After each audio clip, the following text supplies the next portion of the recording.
Yes, à 6h50 dans les starting blocks en direction de la salle dimanche.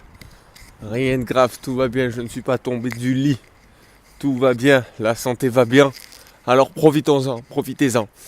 Petite vidéo aujourd'hui thématique sur le domaine, on va dire, de la patience, ou plutôt de l'impatience. Et je vais vous raconter ma petite histoire parce que j'en ai pris conscience en fait là récemment que j'avais d'énormes résultats avec mes joueurs, les joueurs que j'accompagne, d'énormes résultats.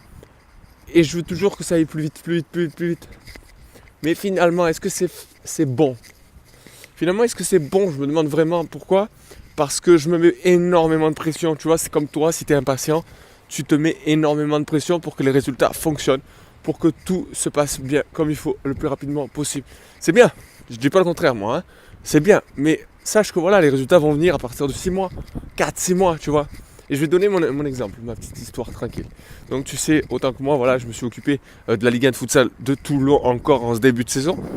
Et à Toulon, on a, je pense, pour moi, le meilleur joueur du championnat, clairement. Et à la fois également, pour moi aussi, le meilleur buteur.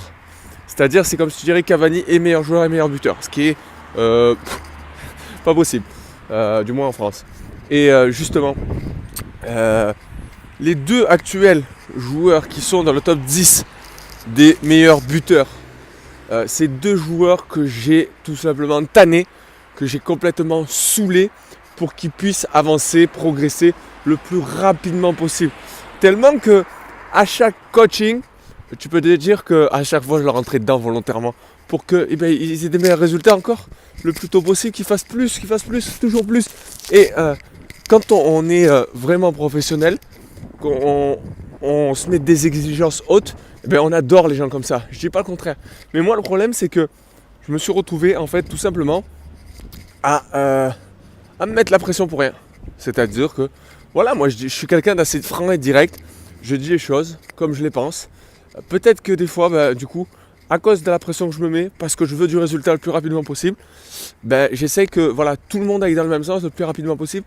Sauf que d'autres personnes, ça prend du temps avant de comprendre que voilà, on n'est pas tous autant exigeants avec soi-même, que ça soit joueur comme dirigeant.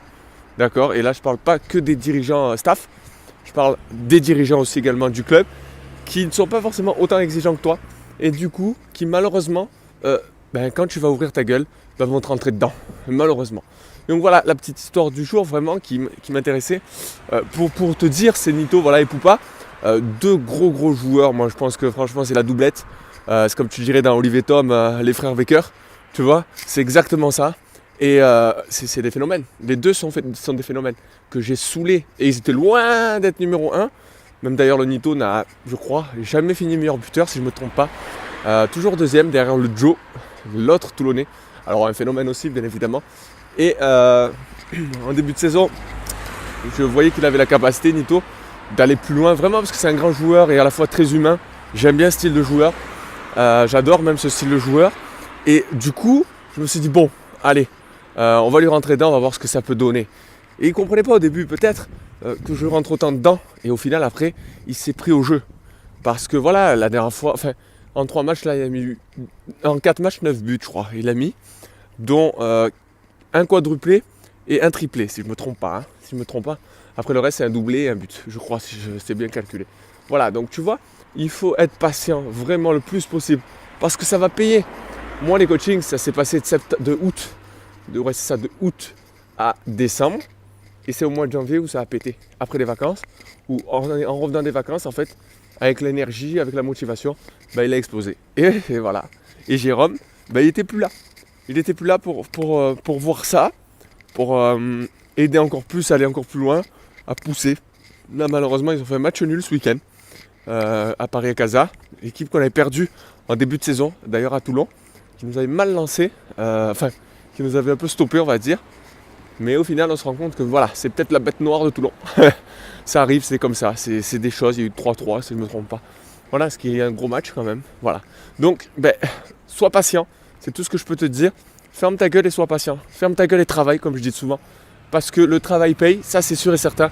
Mais la patience surtout. Allez, Je te souhaite de viser le ciel pour atteindre le haut de l'arbre toujours plus, de rentrer et d'intégrer le programme QLFA, quitter le football amateur si tu es un footballeur ambitieux, que tu veux encore plus d'actualité, tu veux encore plus d'astuces et de méthodes et d'outils pour te permettre de progresser le plus rapidement possible. Allez, viens dans le programme QLFA, rejoins-nous, rejoins le groupe WhatsApp, viens discuter avec tout le monde, viens échanger, viens partager. Et crois-moi que tu n'en ressortiras que gagnant. Je garantis une progression au bout de 30 jours et 365 jours. C'est-à-dire que si tu n'as pas progressé, je te rembourse entièrement et tu restes sur la plateforme. Et oui, pourquoi je te garantis ça? Parce que je suis sûr que tu vas progresser. Certain. Donc je le fais volontiers. Qui fait ça? Jérôme, tout simplement. Allez, je te souhaite une bonne journée, je te dis à très vite et n'oublie jamais de viser le ciel pour atteindre le haut de l'arbre. Même s'il fait nuit. Allez, bonne journée à toi, bon dimanche. Ciao.